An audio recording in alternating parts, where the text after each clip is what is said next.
Picture a city where alcohol is illegal but flows more freely than water. Now fill it with You seem to 2,900,000 be enjoying people, yourself. half of I them am. immigrants It's a nice speaking a change of dozen pace. languages. I'm glad. You The other deserve it. half trying to Thanks. decide if they're scandalized Florence, or we're thrilled almost by what there. the city's becoming. I see the skyline. Add Don't let up. speakeasies hidden Together. behind barbershops and funeral parlors. Passwords whispered at unmarked doors. Jazz music drifting up from basements at 3 in the morning. Add the sweet chemical smell of homemade gin. The metallic tang of brass shell casings on pavement. The constant low-level anxiety that anyone you meet might be a cop, a gangster, or both. This is Chicago in October 1927. The city that works. The city that drinks. The city where the 18th Amendment turned an entire population into criminals, and nobody seems particularly bothered by it. We're going back there tonight, not as tourists watching mob movies, not as historians studying documents. We're living it. One man's journey through the most dangerous year of Chicago's most dangerous decade. My name is Henry. I make these history stories. If you're new here, I don't really know if you actually fall asleep to these, or if you're just here because you want to know what it felt like to live when America banned alcohol and accidentally created an empire of organized crime. Either way, get comfortable. This one's long. We're going to take our time. Let's begin. Your eyes open to late afternoon light. Gray light filtered through a window that hasn't been properly cleaned in months. Dust motes hang in the air, suspended, barely moving. The first thing isn't the light, it's temperature. Cold. October cold seeping through the single pane glass into a room that doesn't hold heat well. The radiator in the corner clicks but doesn't hiss. The landlord hasn't turned the heat on yet. Coal costs money, tenant complaints are free. You're under 2 wool blankets and still cold. Your breath doesn't quite mist but almost. Then smell. It's not one smell, it's layers. First layer, coal smoke. From the furnace in the basement seeping up through cracks in the floorboards. Sulfurous, acrid, the smell of Chicago heating itself. Second layer, cooking. Mrs. O'Brien's apartment downstairs. Cabbage, onions, something fried in lard. The smell of Irish poverty, filling and cheap. Third layer, cigarette smoke. Embedded in the wallpaper. 50 years of tenants smoking in these same rooms. Fourth layer, bootleg alcohol, faint, chemical, sharp. From the speakeasy 2 buildings over. The smell carries through brick walls when the wind is right. Fifth layer, the building itself. 60 years of human occupation. Sweat, urine from the shared bathroom. Mildew where plaster has cracked. Sixth layer, the stockyards. You're on the south side, 3 miles from the Union stockyards. Depending on the wind, blood, and manure and death processed on industrial scale. Today, the wind is from the east. You're spared. Seventh layer, yourself. You haven't bathed in 3 days. You smell like night work, like truck exhaust and wooden crates and the cold sweat of carrying 400-pound loads. This is Chicago. This is October 12th, 1927. This is home. You're lying on a narrow bed in a room barely 10 feet by 8. Third floor of a brick building on South Halsted Street. The building is 60 years old, built before the Great Fire, one of the few that survived. Your name is Declan Corrigan. You're 25 years old. Born January 15th, 1902. Born in this neighborhood. In this same building, actually. 2 floors down, you've been working for Benny Russo's organization for 10 months now. Before that, you drove trucks for Antonelli Furniture Company. Legal trucks, legal furniture. $12 a week. You got laid off when the depot closed. 2 months unemployed, savings gone, family borrowing money for rent. Then Benny made you an offer. Drive trucks for me, $50 a week, night work. You said yes. Now you make $50 a week, sometimes $60 with tips. You give your family $40 a month. You save the rest. 10 months in, you've saved $1,800. Your goal is $10,000. To buy a house, get your family out of this tenement. At current rate, that's 56 more months. 4.6 years. Can you survive 4.6 years? The room is cold. You need to get up. You pour water from the pitcher into the basin. The water is cold and slightly brownish. You filled it yesterday from the tap in the hallway. You splash your face. The cold water shocks you awake. You look at yourself in the cracked mirror. 25 years old. You look older. Everyone does in Chicago. Your face is thinner than it used to be. Your eyes have shadows that never quite go away. Working nights does that. But you're healthy, employed, making more money than your father ever made. That counts for something. Your clothes are where you left them. White shirt worn twice since washing. Black trousers with a patch on the left knee. Suspenders. A tie dark blue frayed at the edges. You dress slowly. The ritual of transformation from sleeping person to working person. You check your pockets. Wallet was $7. Driver's license. A photograph of your family taken 3 years ago.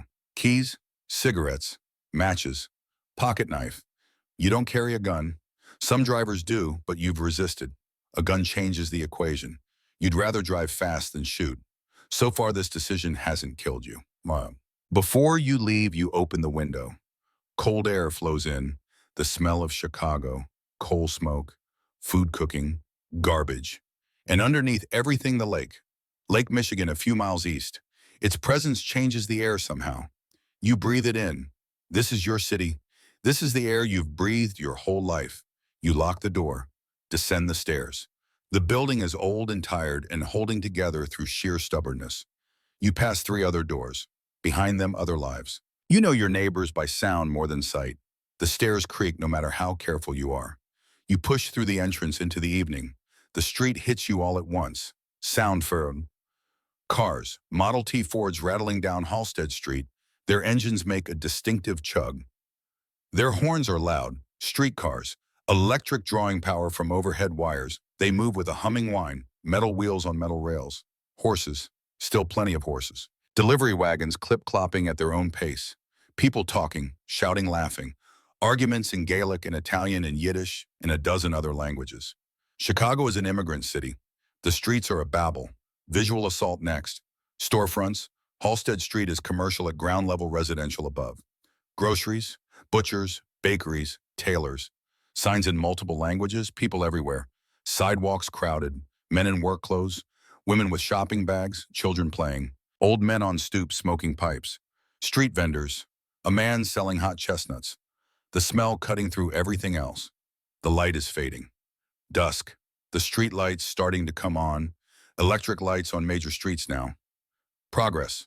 The temperature is dropping. October in Chicago. You're wearing a jacket, wool dark gray, bought secondhand for $2. You walk south on Halsted. You know every foot of this street. You grew up here. This is your neighborhood. This is identity. You pass the butcher shop where your father buys meat, the bakery where your mother buys bread, the church St. Bridget's, massive brick with twin towers. Your parents go to mass every Sunday. You used to go. You stopped a year ago. The church bells ring as you pass. 7 o'clock. You pass the corner where men sell bootleg alcohol. Small quantities. Personal use. They nod at you. They know you work for Benny Russo. You reach the streetcar stop. The streetcar arrives within 3 minutes. You board, drop a nickel in the fare box. The car is crowded. You grab a leather strap. The car lurches forward humming. Streetcar rides are a particular kind of meditation, packed with strangers. Nobody makes eye contact, everyone thinking their own thoughts. The conductor calls out streets. 33rd, 35th, Pershing Road. You're heading north. Your job tonight starts at a warehouse on the near west side, 4 miles from your boarding house, 20 minutes by streetcar. The neighborhoods change as you go. Still working class, still immigrant, but different immigrants. More Italians, more Greeks, more Jews. Madison Street. You pull the cord. The streetcar stops. You step off. The warehouse is on South Peoria Street, a brick building, 4 stories with loading docks and painted over windows. From outside, it looks like any warehouse. Inside, it's one of the primary distribution hubs for Benny Russo's operation. Alcohol comes here from multiple sources, smuggled across the Canadian border, produced in illegal distilleries, hijacked from other bootleggers. It gets sorted, stored, redistributed to speakeasies across the south and west sides. The warehouse processes maybe 10,000 gallons a week. That's a lot of alcohol, a lot of money, a lot of legal risk. You approach the front door, metal painted green with a sliding panel. You knock, 3 knocks, pause, 2 knocks. The panel slides open, eyes look out. Declan, you say. The door opens. Inside, concrete floor, high ceilings, rows of wooden crates. Men working, maybe 20 of them. Loading, unloading, checking manifests. The air smells like alcohol, not the pleasant smell of a drink. The industrial smell of concentrated ethanol. Sharp, chemical, almost medicinal, mixed with wood and concrete dust and cigarette smoke. The foreman is Benny Russo, 40 years old, stocky, cigar permanently clamped in his mouth. He never lights it, just chews. He's been running this warehouse for 5 years, like a military operation. Declan, he says, you're early. Traffic was light. Good, heavy night, 3 deliveries, South side, west side loop. You're taking south side. How many gallons? 200, 4 crates, Canadian Club. Real stuff, going to 4 speakeasies. You know the route? Yeah. Dom's riding with you. Dominic Vitale. You work with Dom most nights. 35 years old, thin, quiet, dangerous. He carries a .38 revolver. His job is to make sure deliveries happen without incident, to shoot hijackers or thieves. Also to shoot you if you try to steal the cargo. Dual purpose. You find Dom near the loading dock smoking. He nods. Dom doesn't talk much. You've worked with him for 10 months and know almost nothing about him. He does his job, collects his pay, goes home. Ready, he asks. Ready. Loading the truck takes 20 minutes. The truck is a 1925 Ford Model TT, painted brown with Antonelli Furniture Company, stenciled on the side. Fake company, real logo. 4 wooden crates, each containing 50 gallons in bottles wrapped in newspaper. The crates weigh about 400 pounds each. You and another worker load them using a hand truck. Heavy work. The truck has a hidden compartment under the bed. Inside, a Thompson submachine gun and 200 rounds. You've never had to use it. Dom has. Twice. He doesn't talk about it. Benny comes over with a clipboard. Green Mill, 2 crates. Sunset Cafe, 1 crate. Plantation Club, 1 crate. They're expecting you. Cash on delivery. You nod. You know all 3 speakeasies. Dom climbs into the passenger seat. You climb into the driver's seat.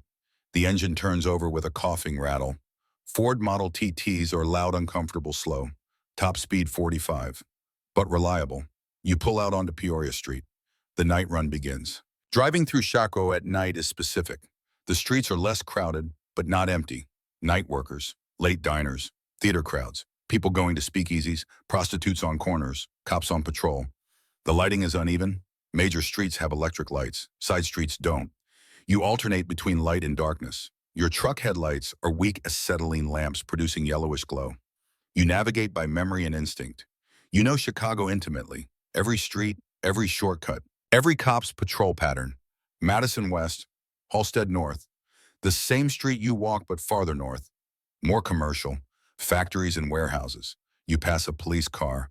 The cop looks at your truck. You look straight ahead. He doesn't stop you. This district's police are on Russo's payroll. Not all of them, but enough. Corruption in Chicago isn't aberration. It's infrastructure. You turn west on Chicago Avenue, then north on Clark Street. Clark is busy. Cars, streetcars, people. You're stuck behind a streetcar for several blocks. Dom lights a cigarette, doesn't offer you one. He never does. The silence is comfortable. Your colleagues, not friends. Professional relationship. You pass Lincoln Park on your right. Dark, just shapes of trees. During the day, it's beautiful. At night, it's where people go for things they don't want seen. North on Clark, then west on Lawrence. The neighborhood changes. More residential. Apartment buildings, 3 and 4 stories. This is Uptown, entertainment district. Theaters, dance halls, restaurants, speakeasies. The Green Mill is here. The Green Mill Cocktail Lounge sits at 4800 North Broadway. It's a legitimate business, technically. Licensed as a dance hall and restaurant, serves food, hosts live music. It just also serves alcohol, which is illegal. But since everyone does this and police are paid to ignore it, the illegality is academic. The building has a green neon sign above the entrance.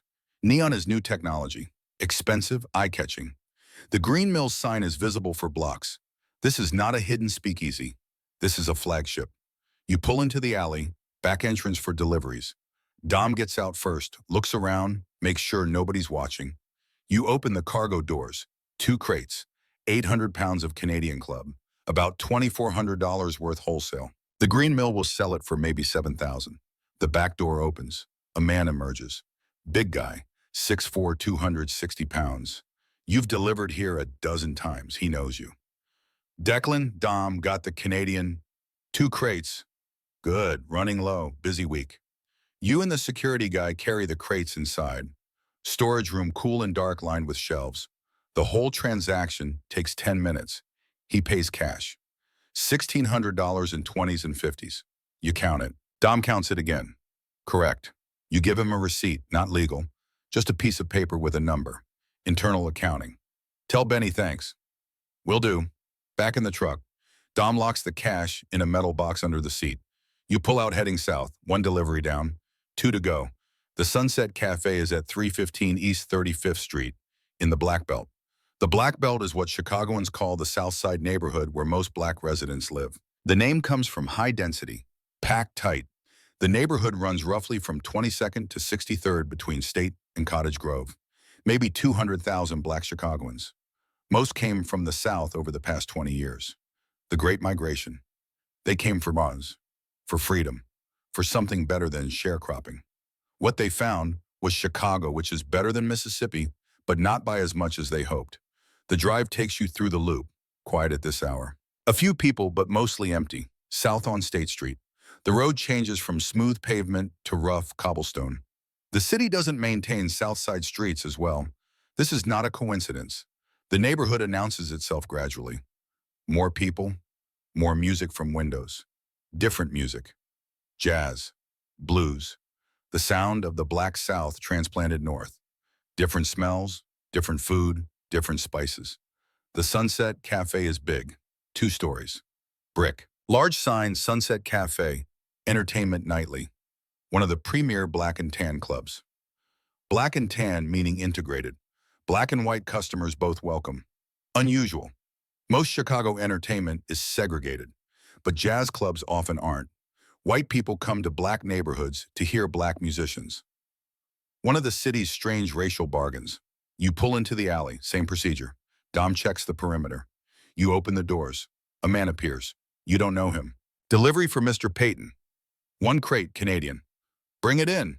Joe King Payton owns the Sunset, black entrepreneur rare in bootlegging. He managed to stay independent, though he pays protection. The cafe is successful enough that nobody bothers taking it over. The crate goes into a basement storage room. Down narrow stairs, 400 pounds. Awkward. You're sweating by the time it's positioned. He pays cash. $800. You count. Dom counts, satisfied. Back in the truck. The Plantation Club is on the west side, different from the other 2. Smaller, rougher. The building is wood framed, 2 stories painted white once, but now gray.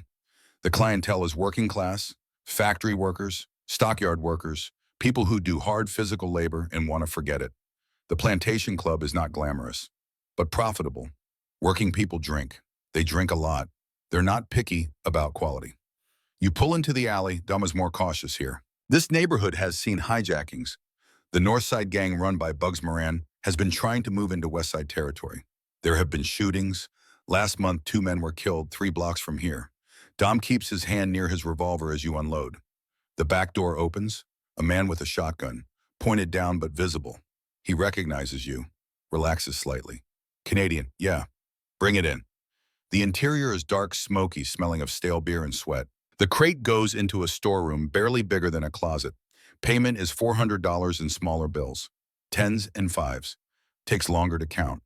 You're back in the truck by 11. 3 deliveries complete. $3,200 in the lockbox.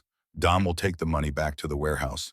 Benny will count it again, verify everything, pass it up the chain. Somewhere men higher in the organization are getting richer. You at the end of the night will get your $50. Plus tips if customers were generous. It's good money, the best you've ever made. You wonder sometimes what the cost is. You drop Dom at the warehouse around 11:30. Your shift is technically over, but you're not tired. The adrenaline of driving, the low-level anxiety of carrying illegal cargo, the physical work, it all winds you up. You can't just go home and sleep. So you drive. No destination, just driving through Chicago at night. You head toward the lake. Lake Michigan is always there, a presence on the eastern edge. At night, it's just darkness, but you can feel it. The air changes. Cooler, damper, the smell of water. You reach the lakefront around midnight. You park, get out, walk to the water. Lincoln Park extends along the shore. At night, deserted. You walk along a path paralleling the shore. The lake on your left, invisible except for the sound of small waves lapping rocks. The October air is cold, maybe 35 degrees. Your breath makes clouds. You reach a bench. You sit. The darkness is complete. The lake is a void. You can't see water, can't see the far shore. There is no far shore. All you can hear is the gentle sound of waves. You sit for maybe 20 minutes. Thoughts drift through your mind. You think about the deliveries. 12 crates, maybe 1,500 drinks, maybe $3,000 in revenue for the speakeasies. a small fraction of Chicago's total alcohol consumption tonight. The city is full of speakeasies, full of people drinking. The 18th Amendment prohibits alcohol, but everyone ignores it. Prohibition has turned every drinker into a criminal. You think about the money, $50 tonight for 8 hours of work, more than a factory worker makes in a week. The bootlegging business is profitable because the product is illegal. You're profiting from prohibition. You're not proud. You're not ashamed. It's just a fact. You think about your family. Your mother who prays every morning. Your father who works 16-hour days at the stockyards. They're proud of you, proud you have a good job, that you make good money. They don't know how. Maybe that's better. You stand, you're cold now, genuinely cold. Hands numb, feet numb. You walk back to the truck. The drive home takes 30 minutes. The streets are almost empty now. Past 2 o'clock. You reach your neighborhood, park the truck, walk the 2 blocks to your building. The building is dark, everyone asleep. You climb the stairs quietly, unlock your door, step inside, light a candle. The small flame pushes back darkness. You take off your jacket, your shoes, leave everything else on. Lie down on the bed. Sleep comes slowly, your mind replaying the night, the deliveries, the lake, all of it blurring together. The sounds of the building surround you, someone snoring, water in pipes. The building settling, Mrs. O'Brien's radio faint through floorboards. Still playing classical music. Outside, the city continues, but you're done for now. Tomorrow, you'll wake in the afternoon. Do it all again. This is your life. This is your rhythm. You close your eyes. Darkness, quiet, rest. But something is coming. You don't know it yet, but your life is about to get more complicated. Wednesday afternoon, you wake around 3. The routine is the same. Water in the basin. Dress, eat. You're hungry. You walk to the Irish restaurant 3 blocks south. Inside, small and warm. Smells like heaven. Cabbage, onions, pork potatoes. You order boxty. Potato pancakes with fried onions and sour cream. Buttermilk. The food arrives. Perfect. You eat slowly. While you eat, you watch the street through the window. Halstead in the afternoon is different from Halstead at night. Busy, women shopping, children playing, men coming home from shifts. This is the world your parents inhabit. The daytime world. The visible world. The world of legitimate work. You inhabit a different world. The night world. The invisible world. The 2 worlds exist simultaneously but barely touch. After the restaurant, you walk. No destination. Just movement. You reach Humboldt Park, 107 acres. Grass trees, a lagoon. You find a bench near the water. Sit. Watch ducks floating on the surface. You sit for half an hour, not thinking about anything particular. Just being. This is luxury. Time with no purpose. You leave around 5. The sun is getting low. You need to start thinking about work. Tonight's shift starts at 8, 7:30. You're back at the warehouse. Benny is assigning jobs. About 20 drivers here. Declan, he calls. West Side Loop tonight. 6 stops. Dom's with you, heavy load. 6 stops means a long night. You won't be done until 3 or 4. Cargo mix. Canadian for the clubs. Some beer, some gin, good quality. Regular customers. You find Dom, he nods. The truck is already loaded, 12 crates, maybe 2,400 pounds. The suspension is sagging. You climb in, pull out. The route is familiar. You've done West Side Loops dozens of times. First stop the Shamrock on West Chicago Avenue. Small speakeasy, 2 crates of beer, $400, 15 minutes. Second stop Mulligan's Place on West Grand, 1 crate of gin, $200. Third stop, the Blarney Stone on West Division. Irish Place Rowdy, 2 crates of Canadian, $1,600. The pattern repeats. Each stop similar. Pull into alley. Dom checks security. You carry crates, someone pays cow, you count, you leave. The work is monotonous, same movements, same interactions. But monotony is good. Monotony means no problems. Between the 4th and 5th stops, you drive through a neighborhood in transition. Buildings older, some abandoned. Windows boarded. This used to be thriving. Now it's decay. 5th stop is delayed. Another truck blocking the alley. Broken down. Dom investigates. Comes back. They don't know how long. We can wait or come back. Come back. Do the last stop first. You back out. Drive north. 6th stop, the Emerald on West Fullerton. Bigger place. Nicer neighborhood. 3 crates of Canadian. $2,400. The owner is friendly. offers coffee, you decline. By the time you finish, it's past midnight. You drive back to the delayed stop. The truck is gone. Alley clear. You make the delivery. One crate of gin, $200. All 6 stops complete by 12:30. Back to the warehouse. Hand over the lockbox. Benny counts, marks his ledger, nods. Good work. No problems. No problems. See you tomorrow. Thursday, Friday, Saturday. The days blur, each one similar. Wake, eat, work, drive, deliver, home, sleep. This is your routine. This is your rhythm. Thursday night, South Side Loop. 5 stops. The jazz clubs are busy. Thursday's almost as good as Saturday. Friday night, North Side run. Riskier, Moran territory, but you make all 3 deliveries without incident. Saturday night, the busiest, 8 deliveries, working until 5 in the morning.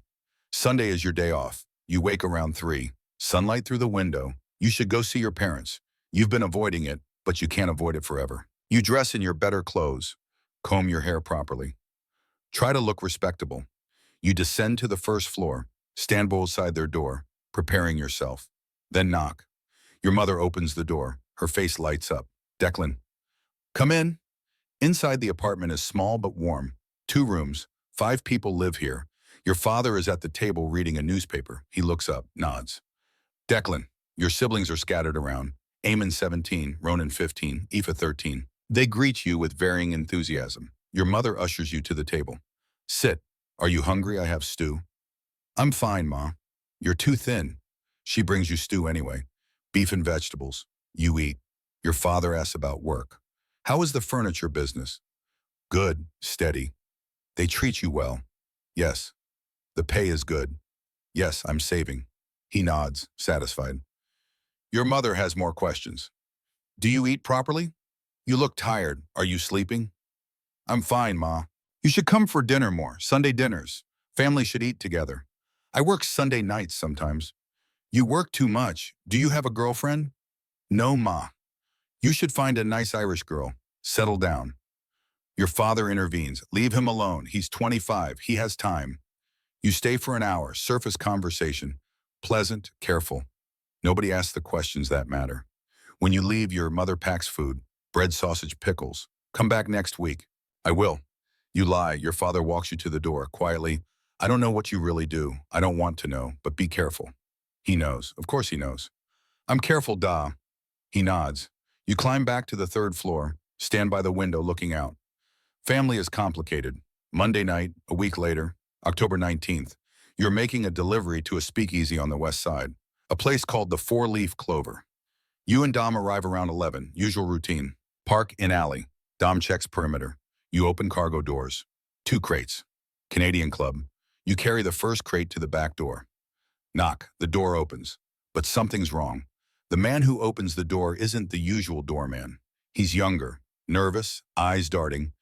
Delivery, you say. Yeah, bring it in. You carry the crate inside. The storage room is darker than usual. Fewer lights. You set the crate down, turn to leave. That's when you see them. 2 men in the shadows, holding guns. Not pointed at you, not yet, but visible. One steps forward, maybe 30. Dark hair, scar on his left cheek. Your heart is pounding, but you keep your face blank. You work for Russo, he asks. Your mind races. This is a setup, but whose? I'm just a driver.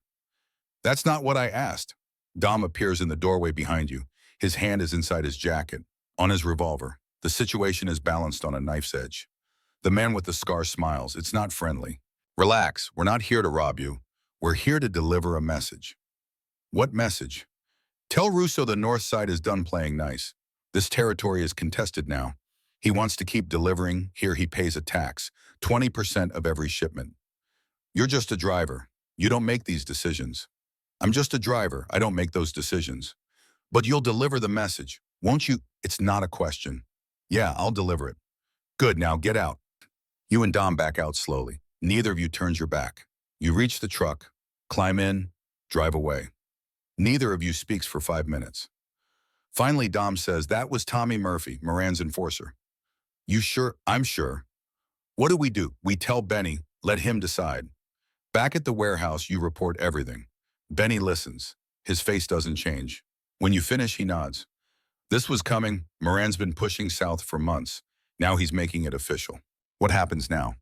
War, Benny says simply. Or negotiation? Depends on what the bosses decide.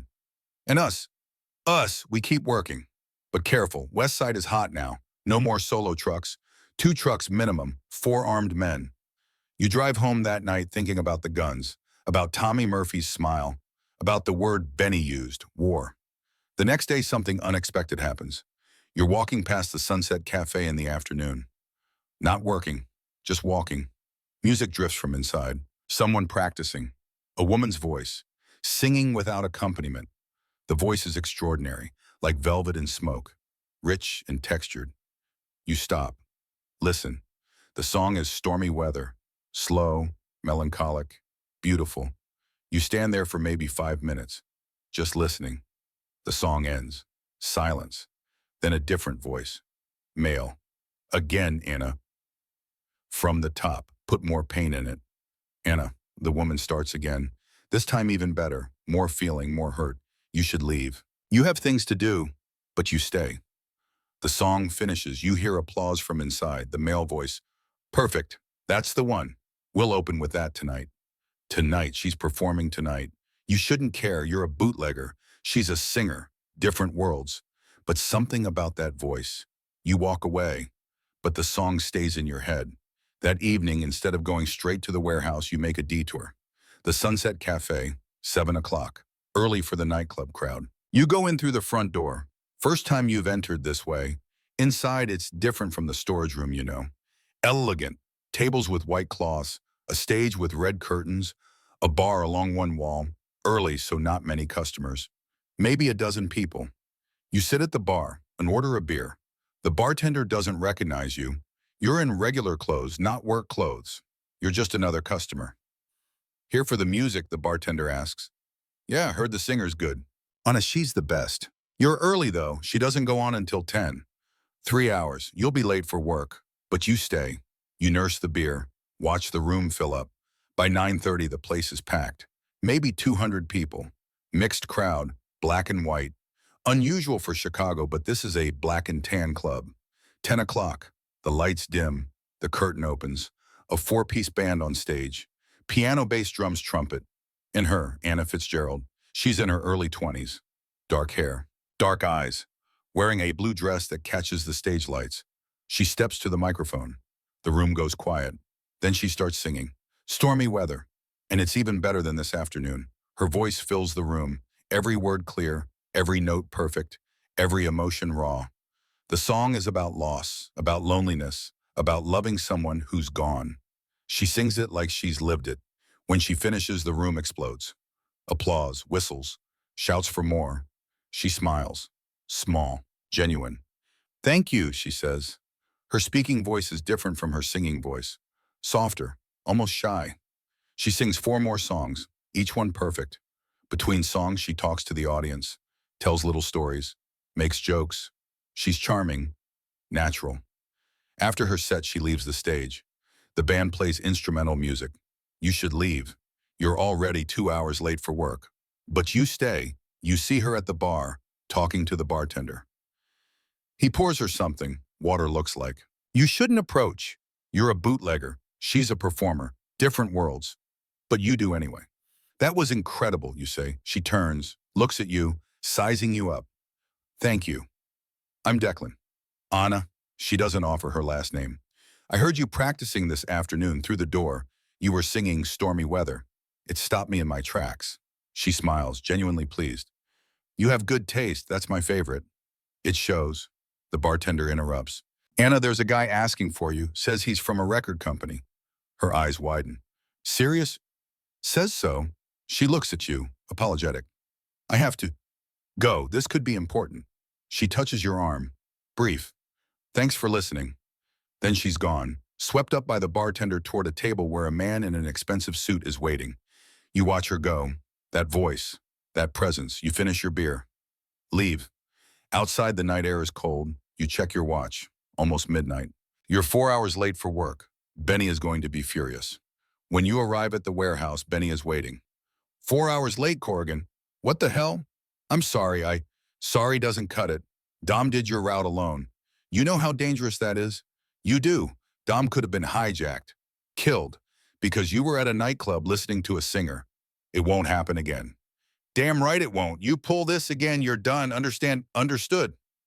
Benny stares at you, then shakes his head. Get out of here. Think about whether this job matters to you.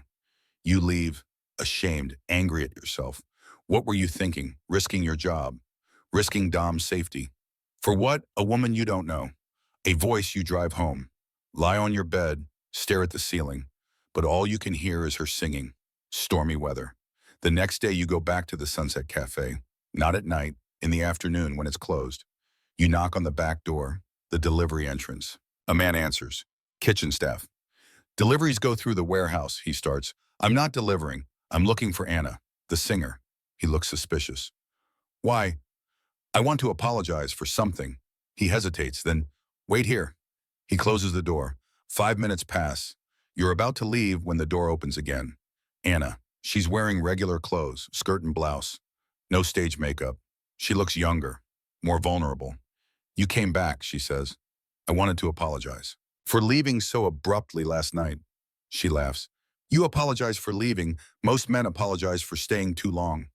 I'm not most men. I'm starting to see that. She steps outside, closes the door behind her. Walk with me. You walk down 35th Street, aimlessly. She asks about you, where you're from, what you do. You lie. Tell her you drive trucks for a furniture company. Not technically untrue.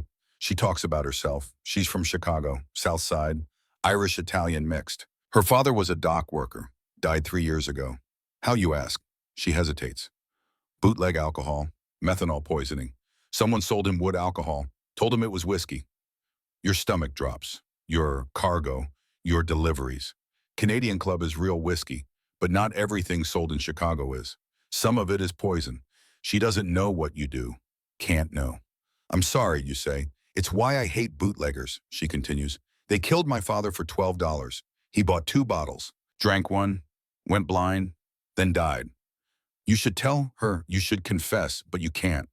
That's horrible, you say. She nods. It's Chicago, people die. Life goes on. You walk in silence for a moment. Then she asks, that record company guy, he wants me to come to New York, make a recording. That's amazing. It is, but it's also terrifying. I've never left Chicago. New York is just another city. Or is it the whole world? You don't have an answer. You walk her back to the Sunset. At the door she turns. Will you come hear me sing again?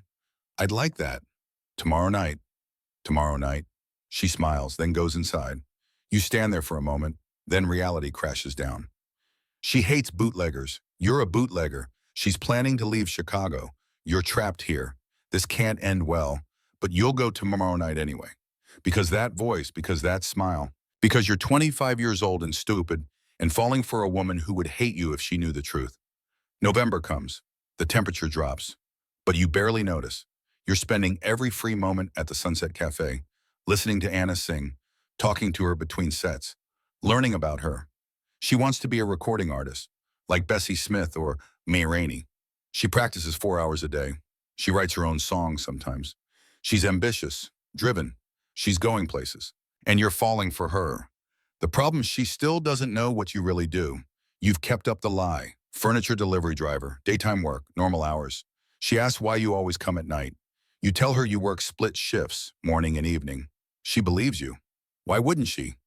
You're careful. You never mention the bootlegging, never slip up, but lying to her is eating you alive. November 10th, a Wednesday. You're making a delivery to a speakeasy on the north side. Risky's territory. But the money is good. You and Dom pull into an alley on North Halsted. Different Halsted. North side. The speakeasy is called the Shamrock. Ironic given it's in Moran territory. You carry the first crate to the door. Knock. The door opens. Wrong again. But this time it's not Tommy Murphy. It's someone worse. A man steps out. Tall, maybe 28, blonde hair, ice blue eyes, Russian accent. Well, Russo's delivery boy. Behind him 3 more men, all armed. This is bad. Dom's hand moves toward his gun. The Russian raises a finger. I wouldn't. My men are faster. It's probably true. What do you want, you ask? I want to know your name. Declan. Declan, what? Corrigan. He smiles. Shh, of course. I am Dmitry Volkov. You may have heard of me. You haven't. They call me the wolf, he continues, because I hunt. And when I hunt, I always catch my prey. This is a performance. He's enjoying this. We're just making a delivery, you say. Not anymore. This territory belongs to Bugs Moran now. Your boss Russo should have asked permission. We're not looking for trouble. Good. Then you won't mind leaving your cargo as a tax for using our streets. 2 crates, $1,600 worth. You look at Dom. He's calculating. 4 guns against 2. Bad odds. Take it, you say. Dimitri laughs. Smart Irish boy. Not like the others. They tried to fight. They died. He steps closer. His men take the crates. I'm going to remember you, Declan Corrigan. Irish boy who drives for Russo. Next time we meet, maybe we race. See who's the better driver. I'm not interested in racing. You will be. He leans in, close enough that you can smell tobacco on his breath. Because I'm going to make it interesting. I'm going to take everything from Russo. His territory, his trucks, his men. He straightens. And when I'm done with him, I'll come for you. Not to kill, to beat, to humiliate, to prove that the Wolf is the best driver in Chicago. He's insane. Egomaniacal and insane. Looking forward to it, you say flatly. He laughs again. Then he and his men disappear into the speakeasy with your cargo. You and Dom get in the truck, drive away in silence.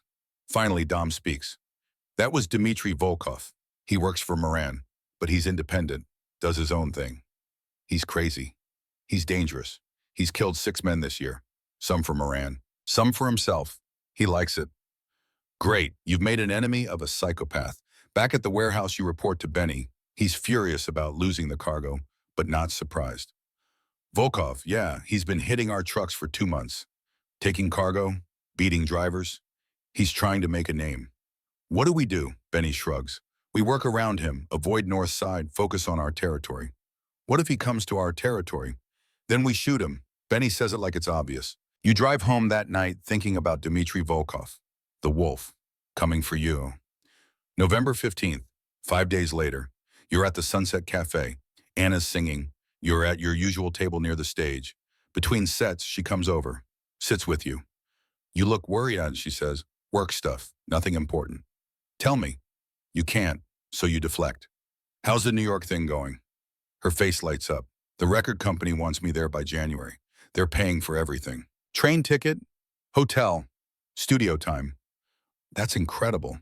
It is. But then her smile fades. It's also scary. I'd be leaving everything. Everyone. She looks at you, direct. Would you miss me? Your heart pounds. Yes. How much more than I should? She reaches across the table, takes your hand. I'd miss you too. This is the moment.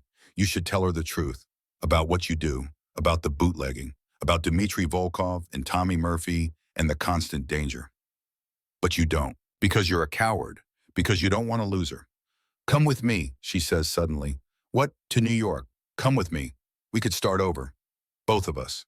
Your mind races. Leave Chicago. Leave your family. They need your money, $40 a month. Without it, they lose their apartment. I can't, you say. My family, they depend on me. Bring them. It's not that simple. She pulls her hands back. It could be if you wanted it to be. Anna, forget it. She stands. I should get back. Next set starts in 5 minutes. She walks away, back toward the stage. You've hurt her, and you can't even explain why. You stay for her next set, but it's different. She doesn't look at you, doesn't smile in your direction, after you try to catch her. But she slips out the back, gone. You stand in the cold November night, hating yourself. November 20th. You're making a South Side delivery, your territory, safe. You and Dom pull up to a speakeasy called The Harp. Routine delivery. 2 crates. Beer this time, not whiskey. You carry the first crate to the door, but as you set it down, you hear it. An engine roaring. You turn. A truck is speeding down the alley. Directly at you, Dom shouts, "Move, you dive." The truck misses you by inches, crashes into your truck. Metal screaming, glass shattering. The other truck backs up. You see the driver. Dmitry Volkov, grinning. He leans out the window. I told you, Irish boy, we're going to race. Then he's gone, speeding out of the alley. Your truck is destroyed, front end crumpled. Won't drive. Dom is on his feet, gun drawn. But Dimitri's already gone. The speakeasy owner comes out, surveys the damage. This is going to be expensive, he says. You call Benny. He arrives 30 minutes later with another truck. Looks at the damage. Volkov, he asks. Yeah. Benny shakes his head. This is escalating. He makes a phone call, talks to someone. You can't hear what he's saying. When he hangs up, the bosses are meeting. Russo and Moran, they're going to try to work this out. Draw clear territories. Stop the fighting. What about Volkov? If Moran can't control his own people, there'll be bigger problems. You finish the delivery in the replacement truck, but you're shaken. Dmitry Volkov isn't just making threats. He's acting on them, and he's focused on you. November 25th. Thanksgiving. You spend the day with your family. Your mother cooks. Turkey, potatoes, bread. Everyone's there. Your father, Eamon, Ronan, Aoife.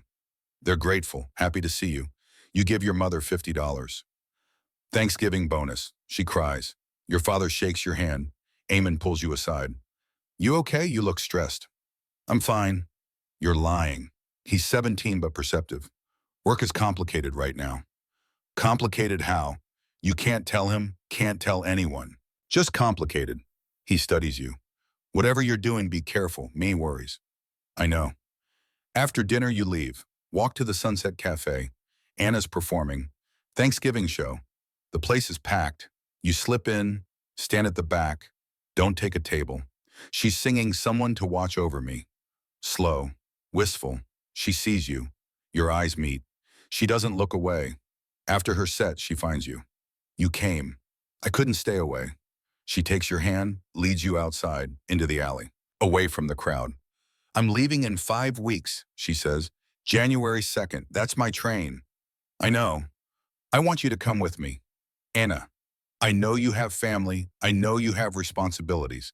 But I also know you're not happy. I can see it. Whatever you're doing, it's eating you alive. She's right. The lying, the danger, the constant fear, it's destroying you. Come with me, she says again. We'll figure out the rest. You want to. God, you want to. But you can't. Your family needs you. $40 a month. Without it, they're on the street. I can't, you say. She nods, like she expected this. Then I guess this is goodbye. Don't say that. What else is there to say you won't come? I won't stay. We're at an impasse. I care about you. I know, but not enough. She kisses you, soft, brief. Then she walks back inside. You stand in the alley, alone, cold. You've lost her. December arrives, 1 month until Anna leaves. You throw yourself into work. Extra shifts, extra deliveries, anything to not think about her. The money accumulates. You're up to $2,800 saved now. $10,000 still feels impossible. But you're making progress. December 5th, a Monday night. You're making a West Side delivery, a speakeasy called The Clover. You've been here before. Regular customer. No problems. You and Dom pull into the alley. Normal routine. But as you're unloading, you hear it again. An engine. You freeze. Look up. A truck. Speeding toward you. Dmitry Volkov. Again. But this time you're ready. You jump into your truck. Start the engine. Dom, get in. He runs. Jumps into the passenger seat. You slam the accelerator. The truck lurches forward. Dimitri's truck is faster, but you know these streets better. You take a hard right. Into a narrow alley. Barely wide enough for one truck. Dmitry follows. You're racing through the west side, 30 miles per hour, 40, 50. Model TTS aren't built for this. The truck shakes, rattles, but holds together. Dom is bracing himself against the dashboard. Declan, you're gonna kill us. Better than letting him catch us. You take another turn into an even narrower alley. You know this one ends in a warehouse loading bay. If you can reach it before Dmitry catches up, you floor it. Dmitry is gaining. His truck is newer. Faster. You can see the warehouse ahead. 50 yards. 40. 30. Dmitry pulls alongside, trying to ram you. 20 yards. You slam the brakes. Dmitry overshoots, crashes into a stack of wooden pallets. You reverse. Spin the truck around. Drive away in the opposite direction. In your mirror, you see Dmitry climbing out of his truck, shouting, furious. You've won this time. But you know it's not over. Back at the warehouse, Benny is waiting. I heard about the chase. News travels fast. Volkov again, he's obsessed. I know. The bosses are meeting tomorrow. This has to stop. What happens if they can't agree? Benny looks at you, dead serious. Then it's war, real war, not just hijackings, bodies. That night you can't sleep. You lie in bed, thinking about Dmitry Volkov, about Anna Fitzgerald, about your family, about the money under your mattress, about the fact that you're trapped in a life you never wanted. You thought bootlegging would be temporary. A year, maybe two. Save enough money. Get out. But you're in deeper now. You've made enemies. Dmitry wants to kill you. Tommy Murphy wants to tax you. The feds want to arrest you, and Anna wants you to leave Chicago. But you can't, because your family needs you. You're trapped. December 14th. The meeting between Russo and Moran happens, at a neutral location, some restaurant in the Loop. Benny doesn't go. He's middle management. Not important enough. But word comes back quickly. Agreement reached. Clear territories. North side is Moran. South side is Russo. West side is shared. 20% tax on any operations in shared territory. Split 50-50. No more hijackings. No more violence. Any violations will be dealt with internally. Sounds good in theory, but you know it won't last. Men like Dmitry Volkov don't follow rules. December 20th, you go to the Sunset Cafe. You haven't been there in 3 weeks, since Anna said goodbye. But you have to see her one more time. She's on stage, singing I'll Be Seeing You, a goodbye song, about parting, about memory. She sees you, her voice catches, just for a moment. Then she recovers. After her set, she comes to your table. You're here. I needed to see you. She sits. I'm leaving in 2 weeks, January 2nd, 10 a.m. train. I know. Will you come? This is it, the moment, decision time. You think about your family, about the money, about the debt you owe them, and you think about Anna, about her voice, about her dreams, about the life you could have. I can't, you say. She nods, like she knew. I understand. Do you, yes, you're a good man, Declan. You take care of your family. That's admirable. It doesn't feel admirable. It feels like a cage. She takes your hand, then break out. Come with me. My family will survive. They survived before you. They'll survive after. It's not that simple. It is. You're just scared. She's right. You are scared. Scared of leaving. Scared of failing. Scared of letting people down. I have to go, she says, standing. But I'll be at Union Station, January 2nd, 10 a.m., platform 6, if you change your mind. She kisses your forehead, gentle, sad. Then she's gone. You sit there alone, surrounded by people, but alone. December 25th, Christmas. You spend it with your family, again. The same routine, dinner, gifts, your mother crying when you give her $60. But this time it feels different, final. Because you're thinking about Anna's offer. Come with me. Could you really leave? Your father pulls you aside after dinner. You're troubled, he says. I'm fine, Bryce. No, you're not. He looks at you, really looks. I know you're not driving furniture, Declan. I know what you really do. Your stomach drops. Duh. I'm not stupid. I see the money. I see the hours. I know. He pauses. And I'm grateful for the money. It's kept us alive, but it's also killing you. I'm fine. You're not. And you need to make a choice. Stay in this life or get out before it's too late. The family needs you alive, not rich, not dead. He squeezes your shoulder. Think about it. That night lying in your room, you think about everything, the money, the danger, Anna, Dmitry Volkov, your family, and you realize your father's right. This life is killing you. You need to get out. But how January 1st, 1928, New Year's Day, you wake early, before dawn, unusual for you, but you couldn't sleep. Tomorrow, Anna leaves for New York. 10 a.m., platform 6. You have a decision to make. You count the money under your mattress. $2,800. Not $10,000. Not enough for a house, but enough for something. A start. Maybe. You think about New York. You've never been. Don't know anyone there except Anna. No job waiting. No connections. You'd be starting from nothing. But you'd be free. Free from Dmitry Volkov, from Benny Russo, from the constant danger. Free to be someone other than a bootlegger. You think about your family. Without your $40 a month, they'll struggle. But your father was right. They survived before you. They'll survive after. Eamon is working now, $16 a week. Not much, but something. They'll make it. You make your decision. You are going to New York. You spend the day preparing. Pack your few belongings. Not much. Clothes, the photograph of your family, the rosary Father Brennan gave you years ago. You write a letter to your parents. Explaining, apologizing, promising to send money when you can. You leave the letter with $200 on the kitchen table in their apartment. When they're out at church, you keep the rest. $2,600 for New York. You go to the warehouse. Find Benny. I'm quitting. He looks up, surprised. What? I'm done. I'm leaving Chicago. You can't just quit. I'm not asking permission. Benny stands, angry. You walk out, you're done. No coming back. You understand? I understand. He stares at you, then shakes his head. You're making a mistake. Maybe, but it's my mistake to make. You turn to leave. Declan, you stop. Good luck. You nod, then you're gone. Ishaya, that night you can't sleep.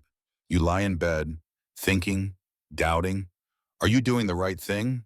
Or are you running away? You don't know, but you know you can't keep living this way.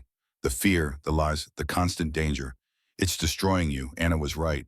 You have to break out of the cage, even if you're terrified. January 2nd, 10 a.m. Union Station.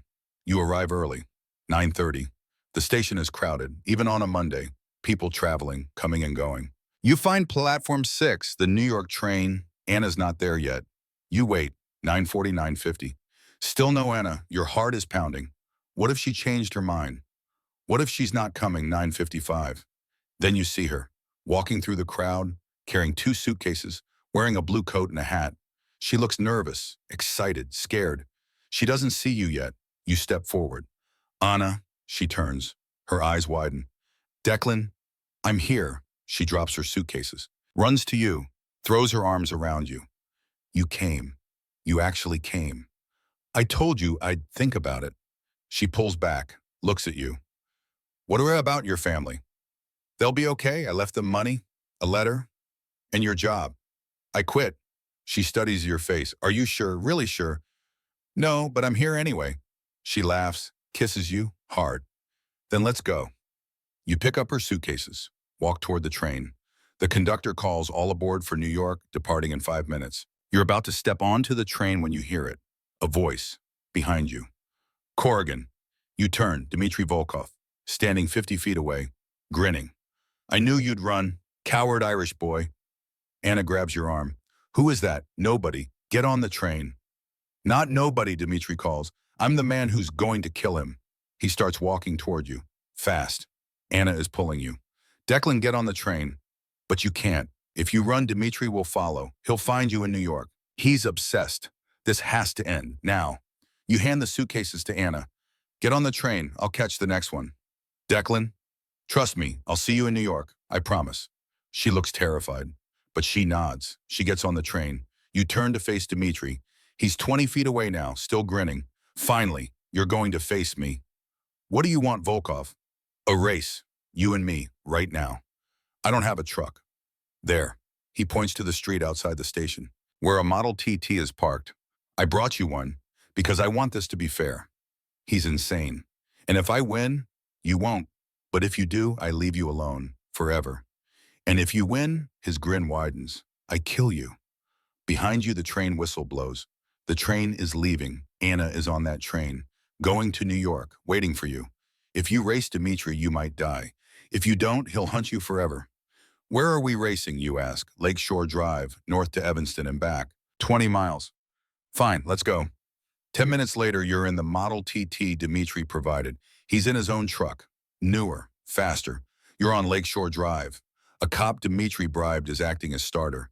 There are maybe 20 people watching. Bystanders, gamblers betting on the outcome.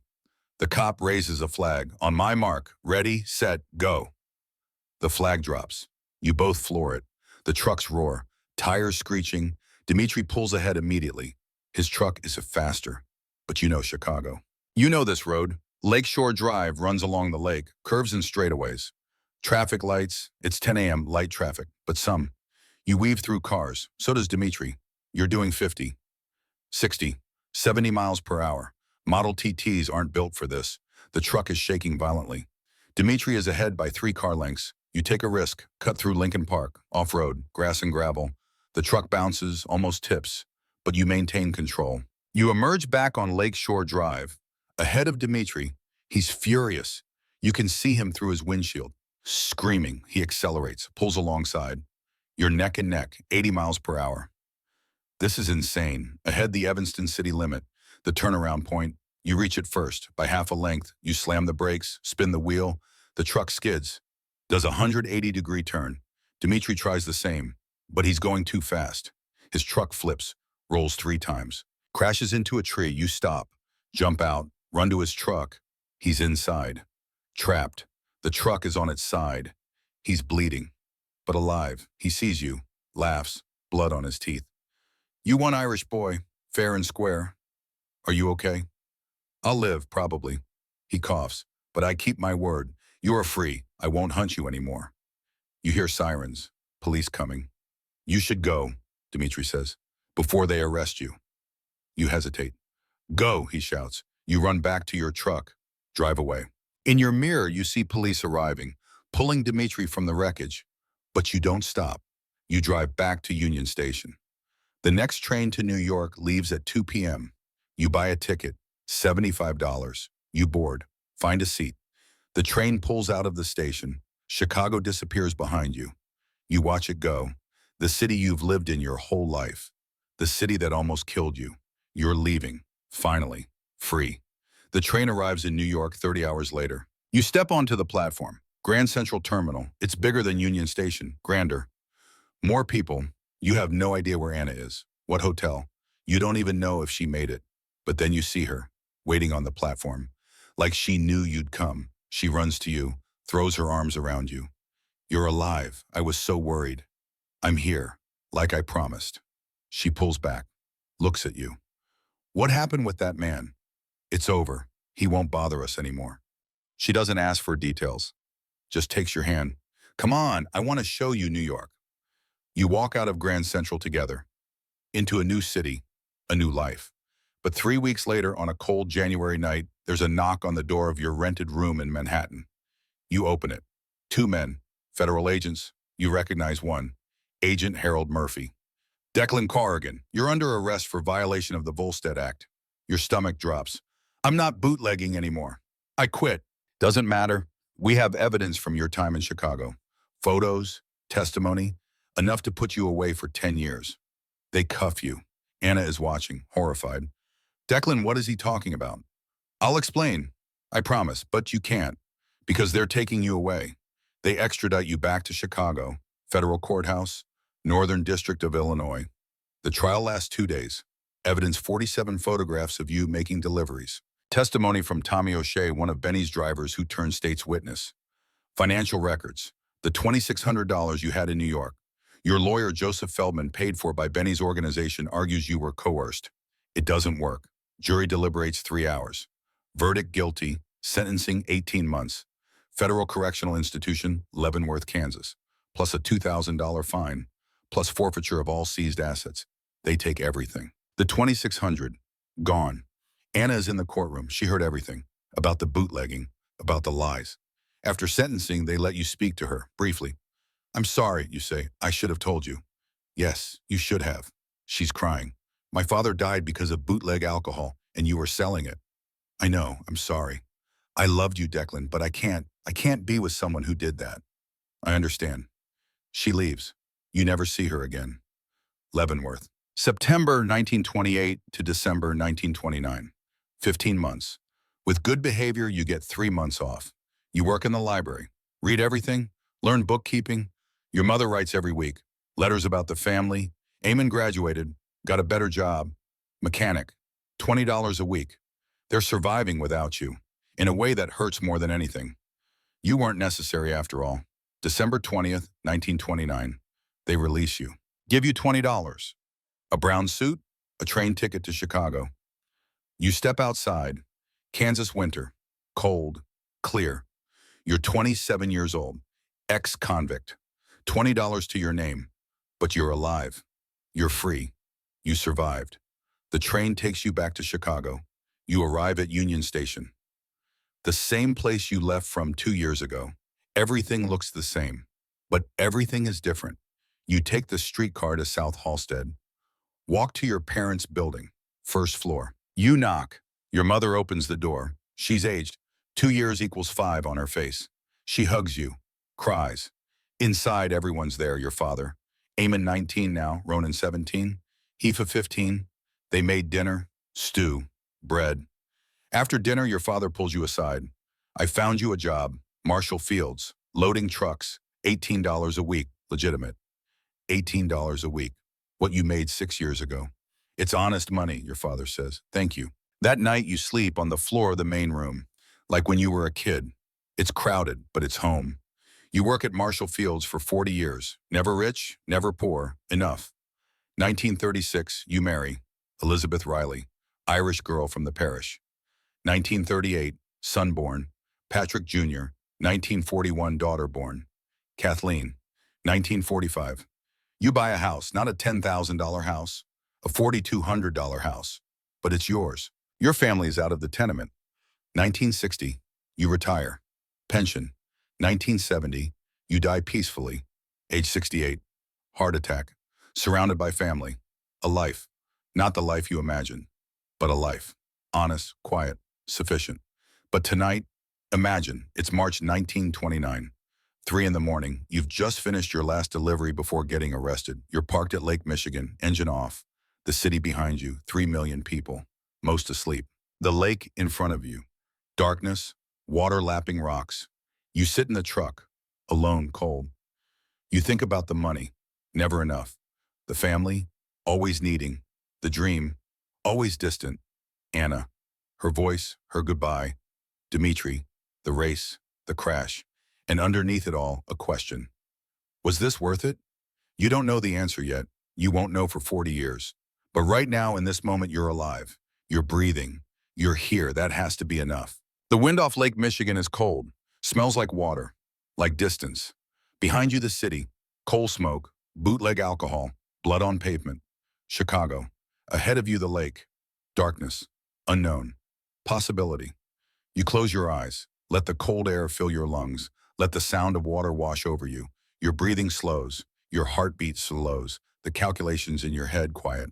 The fear in your chest eases. The weight on your shoulders lifts, just for a moment, just for now. This is enough. Let sleep take you the way it took Declan Corrigan in his truck by Lake Michigan 97 years ago. Let the sounds of Chicago fade. The violence, the money, the constant counting.